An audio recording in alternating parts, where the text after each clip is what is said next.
नमस्कार, मैं हूं सचिन चौहान। स्वागत है आपका हमारे खास कार्यक्रम जनता सरकार में, जिसमें हम बात करेंगे सत्ता के सिंहासन से लेकर जनता के सरोकार तक। साथ ही हम आपको बताएंगे प्रदेश सरकार की हर उस योजना के बारे में जिसका सीधा संबंध हरियाणा की जनता से है। जो योजनाएं प्रदेश के विकास को नई गति प्रदान करेंगी और हरियाणा की जनता का चहुमुखी विकास भी करेगी, ताकि प्रदेश की जनता तरक्की की राह पर आगे बढ़े और हरियाणा प्रदेश निरंतर उन्नति की नई ऊंचाइयों को छूता हुआ प्रगतिशील रहे। तो अगले 30 मिनट तक बने रहिए हमारे साथ और देखते रहिए जनता सरकार।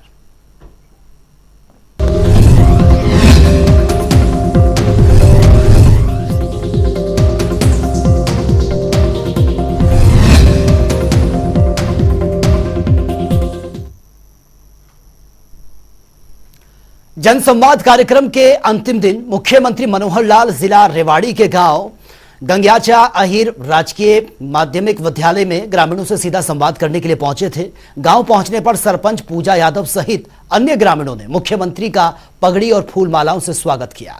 मुख्यमंत्री मनोहर लाल ने जनसंवाद कार्यक्रम के दौरान गांव के विकास के लिए कई अहम घोषणाएं भी की हैं। ये रिपोर्ट आप देखिए।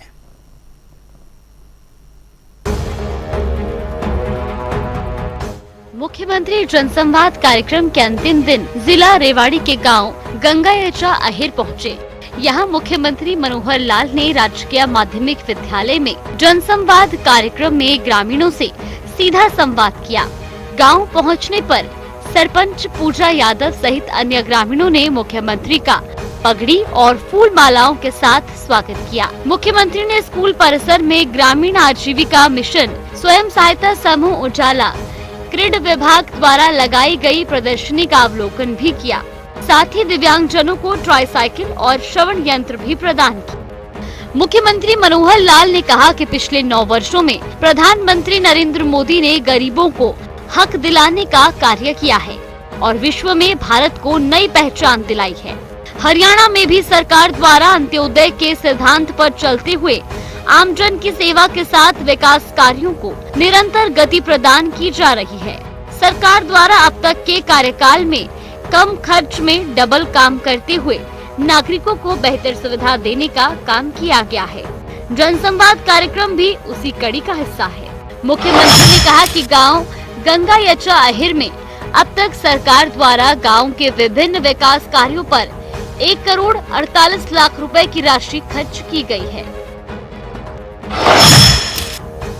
गांव में सब हेल्थ सेंटर के भवन निर्माण को मंजूरी मिली। वेटरनरी अस्पताल की फिजिबिलिटी कराई जाएगी चेक। गांव के चारों जोहड़ों को नहरी पानी से जोड़ने का कार्य होगा पूरा। गांव की 1 किलोमीटर फिरनी का निर्माण। गांव में व्यायामशाला का निर्माण। गांव के शमशान घाट के लिए पक्के रास्ते का निर्माण। बीपीएल कॉलोनी में पेयजल आपूर्ति की समस्या का होगा समाधान। इसके अलावा मुख्यमंत्री ने भुरथल माइनर पर पुल बनाने के लिए सिंचाई विभाग के अधिकारियों को फिजिबिलिटी रिपोर्ट तैयार करने के निर्देश भी दिए हैं। साथ ही गंग्याचा अहिर गांव के शमशान घाट के रास्ते के लिए अंडरपास बनाने के लिए NHAI को पत्र लिखकर बातचीत भी की। इसके अलावा गंग्याचा अहिर के साथ लगते गांव गंग्याचा जाट संपर्क मार्ग, गुरुकुल घासेड़ा मार्ग, गिंदोखर से बीकानेर सड़क मार्ग, गांव आलमपुर संपर्क मार्ग, गांव कालुवास से गोकलगढ़, गांव आलमपुर से खटावली गांव तक सड़क मार्गों का निर्माण और जीर्णोद्धार कराया जाएगा। मुख्यमंत्री ने कहा कि गंग्याचा अहिर और बीकानेर दोनों गांव की सहमति हो तो एक गांव में कन्या वरिष्ठ माध्यमिक विद्यालय और दूसरे में बाल विद्यालय बनाया जा सकता है। मुख्यमंत्री ने कहा कि परिवार पहचान पत्र सरकार की योजनाओं का लाभ उठाने के लिए अहम दस्तावेज है, इसलिए हर परिवार अपना परिवार पहचान पत्र अवश्य बनवाए। गांव की आबादी का आंकलन भी PPP से हो रहा है, जिसके अनुरूप विकास कार्यों के लिए अनुदान राशि भी उसी हिसाब से प्रदान की जाएगी। मुख्यमंत्री ने कहा कि पिछले लगभग 8.5 वर्षों में हमारी सरकार ने भ्रष्टाचार को जड़ से खत्म करने का बीड़ा उठाया है और काफी हद तक हमें कामयाबी भी मिली है। उन्होंने कहा कि मेहनती युवाओं को आज प्रदेश में नौकरियां बिना पर्ची खर्ची के मिल रही है। गंगा यचा आहिर गाँव में जनसंवाद के दौरान बताया कि भ्रष्टाचार को खत्म करने में मिल रही कामयाबी। गंगा यचा आहिर गाँव में 37 युवाओं को बिना पर्ची खर्ची मिली नौकरी। 15 नौकरी केंद्र सरकार से मिली। 22 नागरिकों को हरियाणा सरकार में सरकारी नौकरी मिली।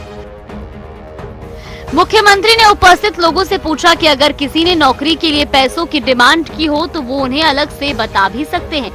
ऐसे व्यक्तियों को 24 घंटे के अंदर सलाखों के पीछे पहुंचाने का काम सरकार करेगी। साथ ही मुख्यमंत्री मनोहर लाल ने बताया कि गंगा यचा आहिर गाँव में सरकार के द्वारा चलाई जा रही योजनाओं का लाभ आम जनता तक पहुंच रहा है।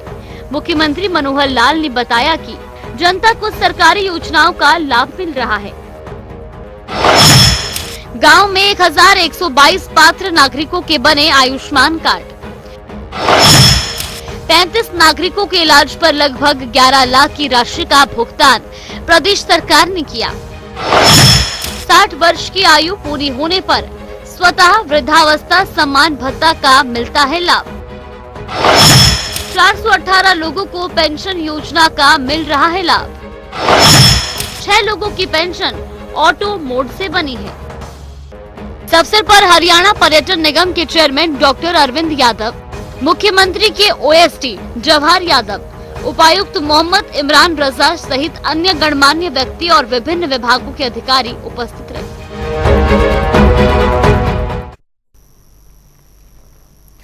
हरियाणा के मुख्यमंत्री मनोहर लाल ने जिला रेवाड़ी के गांव मामडिया असमपुर में जनसंवाद कार्यक्रम के तहत लोगों की समस्याओं को सुना है। इस दौरान गांव के कुछ बुजुर्गों ने बताया कि 60 वर्ष पूरे होने के उपरांत भी उनकी वृद्धावस्था सम्मान भत्ता पेंशन अभी तक नहीं बन सकी है। साथ ही मनोहर लाल ने गांव मामडिया असमपुर के विकास को लेकर मुख्यमंत्री ने कई घोषणाएं भी की हैं। ये रिपोर्ट आप देखिए।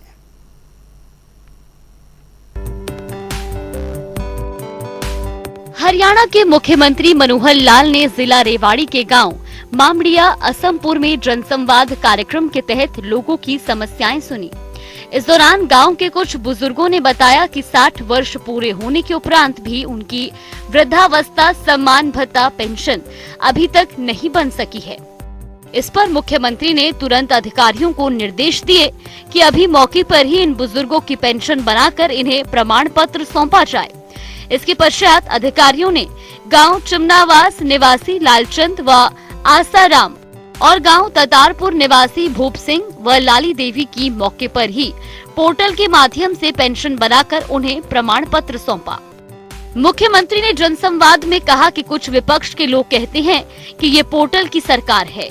अब इसी पोर्टल का फायदा है कि मौके पर ही पीपीपी के माध्यम से इन बुजुर्गों की पेंशन बनाकर इन्हें प्रमाण पत्र दे दिया गया है। उन्होंने कहा कि अब प्रदेश के किसी भी पात्र व्यक्ति को 60 वर्ष की आयु पूरे होने के उपरांत दलालों को पैसे नहीं देने पड़ते। उन्होंने कहा कि लोगों की पेंशन अपने आप बनकर उनके खाते में पैसे चले जाते हैं। मुख्यमंत्री की बात का समर्थन करते हुए गांव के 4 बुजुर्गों ने हाथ खड़े कर बताया कि उन्हें अपने आप ही पेंशन मिल गई है। इस दौरान मुख्यमंत्री ने बास बडौली गांव में गोविंदपुरी अंडरपास की जमीन के अधिग्रहण को लेकर किसानों की मांग को पूरा करते हुए 40 लाख रुपए प्रति एकड़ के हिसाब से मुआवजा देने के भी निर्देश दिए। उन्होंने कहा कि किसी भी कारणवश विकास के कार्यों में रुकावट नहीं आनी चाहिए और न ही किसानों को कोई नुकसान होना चाहिए। मुख्यमंत्री ने सरपंचों की समस्याएं सुनी और विकास कार्यों से संबंधित मांग पत्र भी प्राप्त किए। साथ ही उन्होंने मामडिया गांव के लिए कई घोषणाएं भी की। मुख्यमंत्री मनोहर लाल ने मामडिया असमपुर गांव के लिए की घोषणा।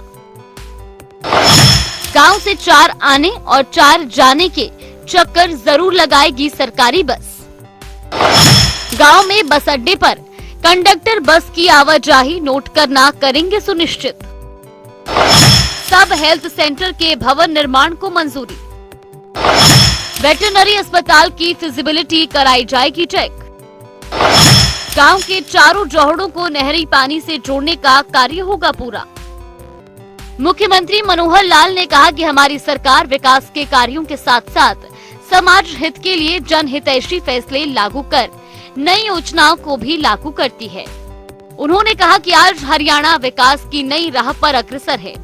संवाद के दौरान कई लोगों ने बताया कि आयुष्मान योजना के तहत उन्हें इलाज करवाने में मदद मिली है।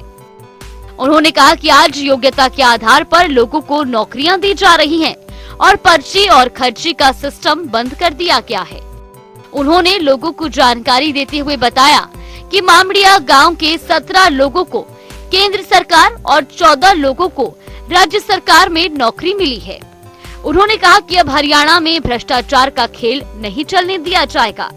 लोगों का पैसा नेताओं की जेब में नहीं जाता, बल्कि सीधे जरूरतमंद लोगों तक पहुंचता है और विकास कार्यों पर खर्च होता है। उन्होंने कहा कि पहले ट्रांसफर के लिए लोगों को चंडीगढ़ की चक्कर लगाने पड़ते थे। अब सभी अध्यापकों और अन्य विभागों के कर्मचारियों को विशिष्टता के आधार पर पोर्टल के माध्यम से ट्रांसफर का लाभ मिलता है। इस अवसर पर मुख्यमंत्री के ओएसडी जवाहर यादव सहित कई गणमान्य व्यक्ति उपस्थित रहे।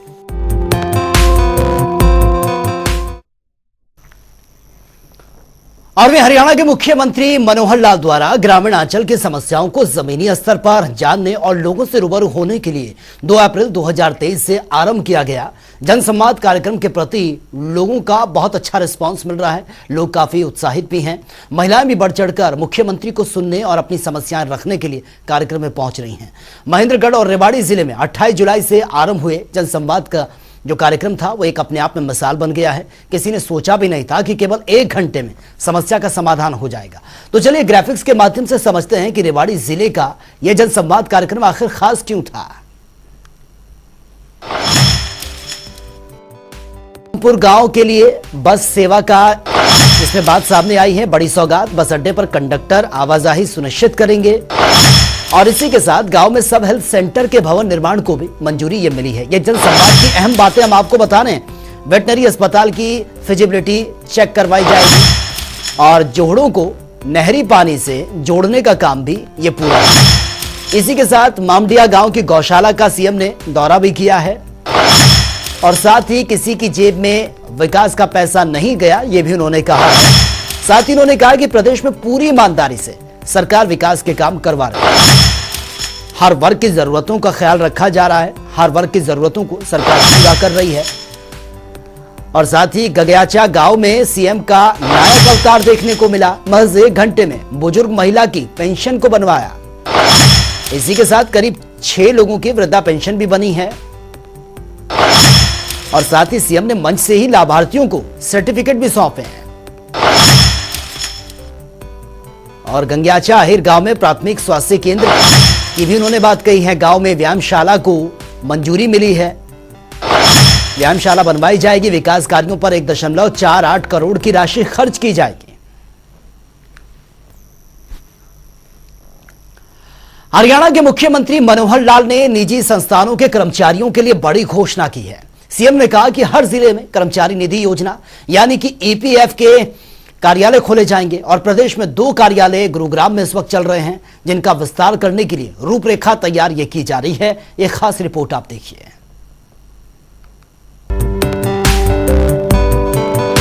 हरियाणा सरकार ने निजी कंपनी के कर्मचारियों की सुविधा को ध्यान में रखते हुए कर्मचारी निधि योजना यानी ईपीएफ को लेकर एक बड़ा फैसला किया है। सरकार ने ये निर्णय लिया कि प्रदेश के सभी जिलों में निजी कंपनी के कर्मचारियों की सुविधा के लिए कर्मचारी निधि योजना के कार्यालय खोले जाएंगे और ऑनलाइन सेवाएं प्रदान की जाएंगी। मुख्यमंत्री मनोहर लाल ने उद्यम संवाद कार्यक्रम के दौरान उद्यमियों और अधिकारियों से सीधा संवाद भी किया और इस दौरान सीएम मनोहर लाल ने कहा कि प्रदेश के सभी जिलों में निजी कंपनी के कर्मचारियों की सुविधा को ध्यान में रखते हुए ईपीएफ के कार्यालय खोले जाएंगे और ऑनलाइन सेवाएं प्रदान की जाएंगी। अब तक गुरुग्राम जिला मुख्यालय पर ही 2 कार्यालय चल रहे हैं, जिनका विस्तार करने की रूपरेखा तैयार की जा रही है।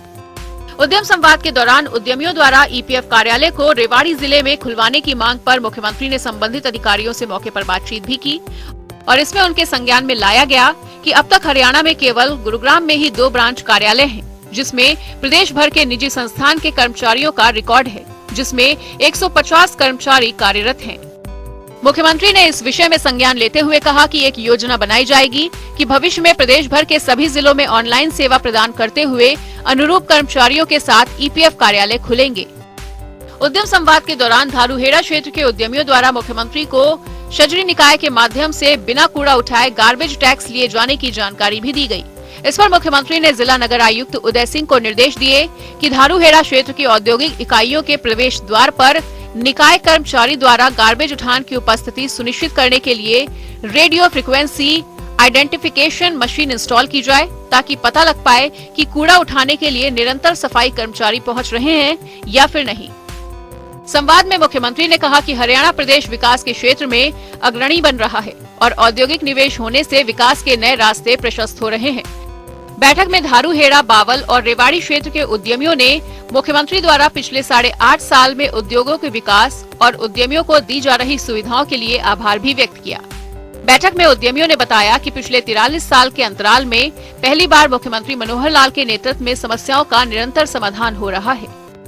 बैठक में हरियाणा पर्यटन निगम के चेयरमैन अरविंद यादव, उपायुक्त मोहम्मद इमरान रजा और पुलिस अधीक्षक दीपक सहारन सहित अन्य संबंधित अधिकारी मौजूद रहे। न्यूज डेस्क, जनता टीवी। हरियाणा सरकार प्रदेश के उत्थान के लिए पारदर्शिता के साथ काम कर रही है। इसी कड़ी में मुख्यमंत्री ने अपने विशेष चर्चा कार्यक्रम के तहत आपकी बेटी हमारी बेटी योजना के लाभार्थियों से सीधा संवाद किया। इस दौरान मुख्यमंत्री मनोहर लाल ने बताया कि बेटियों को बचाने, पढ़ाने और आगे बढ़ाने वाले माता पिता समाज के अन्य लोगों के लिए प्रेरणादायक हैं। ये रिपोर्ट आप देखिए।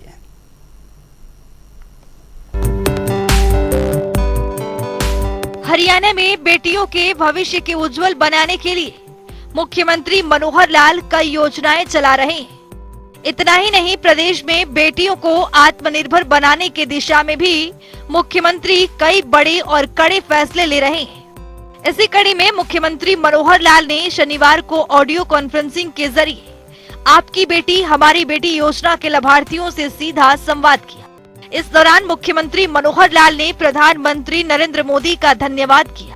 मुख्यमंत्री ने कहा कि 22 जनवरी 2015 को हरियाणा के पानीपत से बेटी बचाओ बेटी पढ़ाओ अभियान की शुरुआत की गई थी, जो आज जमीनी स्तर पर भी साकार हो रहा है।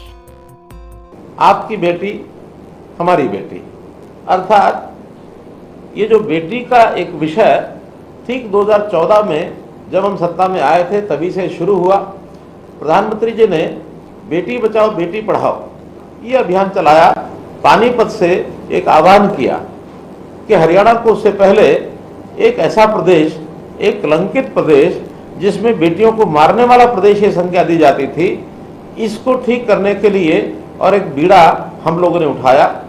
और उस आह्वान के अंतर्गत मुझे प्रसन्नता है कि न केवल सरकार ने बल्कि बहुत सी ऐसी सामाजिक संस्थाएं, चाहे उसमें खाप पंचायतें हों, एनजीओज हों अथवा कुछ धार्मिक सामाजिक संस्थाएं हों, सरकारी विभाग, चाहे वो हमारा होम डिपार्टमेंट है, चाहे हमारा जो बाल विकास महिला बाल विकास विभाग है अथवा स्वास्थ्य विभाग है, इन सब विभागों ने बीड़ा उठाया और हम जो जेंडर रेशो उस समय 870 के आसपास थी उसको बढ़ा करके 923 तक हम लेकर के गए।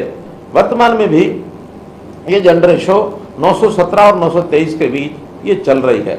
एक बहुत बड़ी कामयाबी, जो बेटियां गर्भ में मार दी जाती थी उनको बचाने में पूरे सिस्टम ने और ये जो काम किया है, इससे मेरी संतुष्टि है।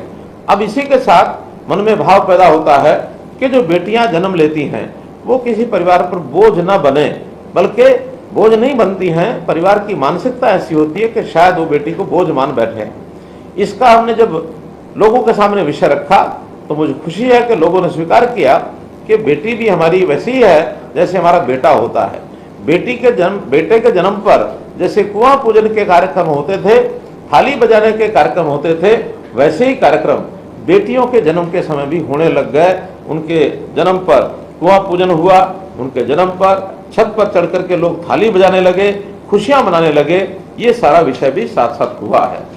वहीं मुख्यमंत्री मनोहर लाल ने बताया कि बेटियों को शिक्षित करने के लिए हर 20 किलोमीटर में एक कॉलेज खोलने का सरकार ने फैसला लिया है। पिछले 8.5 सालों में कुल 71 नए राजकीय कॉलेज खोले गए, जिनमें से 31 महिलाओं के लिए। अब इन बेटियों को बचाने के बाद इनको पढ़ाना, पढ़ाने के बाद इनको आगे बढ़ाना, ये हमारा लक्ष्य था। हमने उनकी पढ़ाई के लिए भी व्यवस्थाएं की, स्कूल में, कॉलेज में उनकी कोई फीस ना लगे, ये व्यवस्था हमने बनाई। और हर 20 किलोमीटर के अंदर एक कॉलेज जिसमें हमारी बेटी बच्चियां वो पढ़ाई कर सकें, ये कॉलेज हमने खोले।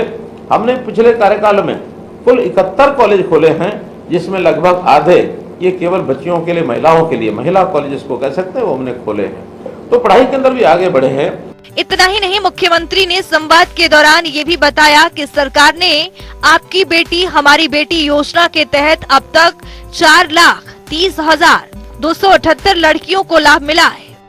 मुख्यमंत्री ने कहा कि विभिन्न वर्गों के बीपीएल परिवारों को उनकी बेटी के विवाह पर 31,000 रूपए से लेकर 71,000 रूपए तक की शगुन राशि दी जाती है। लड़कियों में खास करके एक विषय और ध्यान में आता था कि बच्ची का, जब लड़की का विवाह का समय आता था, उस समय एक बहुत बड़ा खर्च माँ बाप के सिर के ऊपर पड़ता था। इसके लिए 2 योजनाएं शुरू की। एक योजना जिसके अंदर थी आपकी बेटी हमारी बेटी, अर्थात बेटी किसी परिवार अकेले की नहीं होती है, बेटी सबकी होती है, साझी होती है। बेटी का जब कोई विवाह के बाद विदाई करना होता है तो गांव के सब लोग विदाई करते हैं, तो उन बेटियों की शादी पर गांव के लोगों का कंट्रीब्यूशन भी होता है। परिवार पर ज्यादा वजन न पड़े, हमने बेटियों की शादी में 31,000 रुपए से लेकर के 71,000 रुपए तक की नगद राशि ये देनी शुरू की है। खास करके जो हमारे बीपीएल परिवार हैं, एससी समाज के परिवार हैं, उनको ये राशि देनी शुरू की। मुख्यमंत्री ने आगे जानकारी देते हुए बताया कि चंद्रयान 3 के मिशन डायरेक्टर इसरो के वैज्ञानिक रितु किरदाल ने भी अपनी योग्यता और क्षमता की अमिट छाप छोड़ी है। हमारी पहली प्रथम महिला अंतरिक्ष यात्री कल्पना चावला, प्रथम महिला बीएसएफ असिस्टेंट कमांडेंट सौम्या जैसी देश की बेटियों ने हमारा मान बढ़ाया है। बेटियों को अबला न समझकर बेटी को सबला बनाने का जो काम हमने किया, उसमें उनकी पढ़ाई, उनके ज्ञान विज्ञान के अंदर उनका आगे बढ़ने का काम, खेल के मैदान में उनको आगे बढ़ाने के लिए, राजनीति हो फिर समाज सेवा हो, ऐसे महिलाओं के हर क्षेत्र के अंदर आगे बढ़ने के लिए हमने काम किया। यहाँ तक हमारी एक बेटी चंद्रयान 3 के सफल लैंडिंग की जिम्मेदारी उस बेटी को मिली और एक प्रकार से उसने हरियाणा का नाम न केवल देश में बल्कि दुनिया में वो छोड़ा है। हरियाणा की बेटियों की बहुत सी उपलब्धियां ये हमको ध्यान में आती हैं। अगर एक एक करके उनका नाम मैं लेता हूं तो प्रदेश के नाम को रोशन करने वाली हमारी पहली, जैसा मैंने पहले बताया, महिला अंतरिक्ष यात्री सुश्री कल्पना चावला, बहुत बड़ा नाम हुआ, देश और दुनिया में उसने नाम कमाया। इसी प्रकार पहली महिला पायलट प्रियंका बेनीवाल, वो भी हरियाणा से बनी। प्रथम महिला बीएसएफ में असिस्टेंट कमांडेंट सौम्या, ये भी हरियाणा से बनी।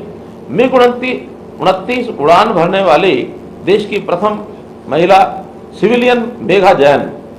इसी प्रकार प्रथम महिला रोडवेज बस चालक पंकज देवी, प्रथम महिला पहलवान ओलंपिक कांस्य पदक विजेता साक्षी मलिक, प्रथम महिला पहलवान राष्ट्रमंडल खेलों में राष्ट्र स्वर्ण पदक विजेता गीता फोगाट, प्रथम महिला ओलंपिक रजत पदक विजेता दीपा मलिक, प्रथम महिला एवरेस्ट पर्वतारोही बहन संतोष यादव, प्रथम महिला वर्ल्ड रेसलिंग एंटरटेनमेंट यानी WWE रेसलर कविता दलाल, प्रथम महिला अर्जुन पुरस्कार विजेता गीतिका जाखड़, प्रथम महिला भीम पुरस्कार विजेता सुनीता शर्मा और प्रथम महिला मिस वर्ल्ड खिताब विजेता मानुषी छिल्लर। ये हरियाणा की इन बेटियों ने अपनी प्रतिभा और मेहनत के कारण से न केवल अपना परिवार, प्रदेश और देश का नाम दुनिया में ऊंचा किया है। मैं ऐसी सब बेटियों के इस प्रकार के कृतित्व के लिए उनको सबको बहुत बहुत बधाई और शुभकामना देता हूँ। मुख्यमंत्री मनोहर लाल ने प्रधानमंत्री नरेंद्र मोदी के नेतृत्व में केंद्र सरकार की ओर से सुकन्या समृद्धि योजना भी चलाई गई है। इस योजना में 10 वर्ष की आयु तक की बालिकाओं का खाता डाक खाने में खुलवा सकते हैं। प्रधानमंत्री जी ने भी जैसा सुकन्या समृद्धि योजना, ये योजना चलाई है, इस योजना के अंतर्गत भी बेटी अपने बैंक खाते में 10 वर्ष की आयु के बाद बालिकाओं का खाता डाकखाना में खुलवा सकते हैं। प्रति वर्ष 250 रुपए से लेकर 1.5 लाख रुपए तक की राशि वो जमा करा सकते हैं। इस राशि पर 8% चक्रवृद्धि ब्याज उनके खाते में उनको मिलता है। साथ ही इस राशि को धारा 80C के अंतर्गत आयकर से भी और मुक्त किया गया है।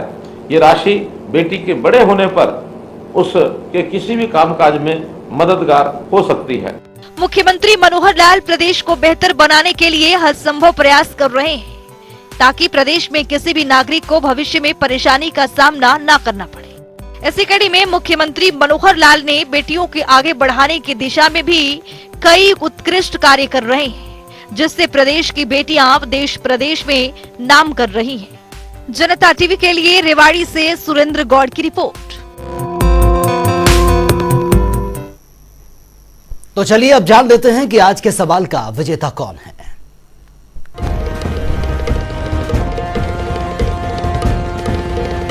तो बात अब आज के विजेता की। जैसा कि आप जानते हैं, हर रोज एक नया सवाल पूछते हैं, सही जवाब देने वाले के नाम और तस्वीर अपने टेलीविजन स्क्रीन पर दिखाते हैं, साथ ही उसको उपहार भी देते हैं। तो चलिए अब जान लेते हैं कल का हमारा सवाल क्या था और कौन है इसका विजेता। कल का हमारा सवाल था, प्रधानमंत्री किसान सम्मान निधि योजना की शुरुआत कब हुई थी? इसका सही जवाब है ए, दिसंबर 2015। ढेरों जवाब आए, लेकिन आज के हमारे विजेता हैं रमेश चंद। रमेश, आपको बहुत बहुत बधाई। तो फिर पूछेंगे आज का सवाल, देखते रहिए जनता टीवी।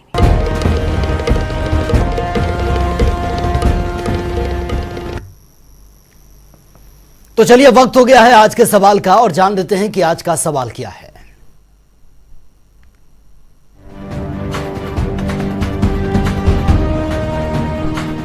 हर रोज की तरह हाजिर हूँ आज का सवाल लेकर। जैसा कि आप जानते हैं, हर रोज एक नया सवाल पूछते हैं, सही जवाब देने वाले के नाम और तस्वीर अपने टेलीविजन स्क्रीन पर दिखाते हैं, साथ ही उसको उपहार भी देते हैं।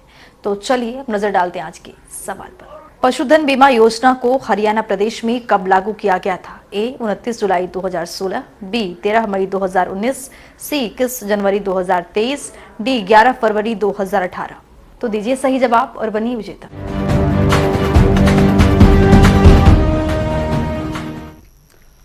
तो फिलहाल इस खास पेशकश में मेरे साथ इतना ही, लेकिन तमाम खबरों के लिए आप बने रहिए जनता टीवी के साथ। नमस्कार।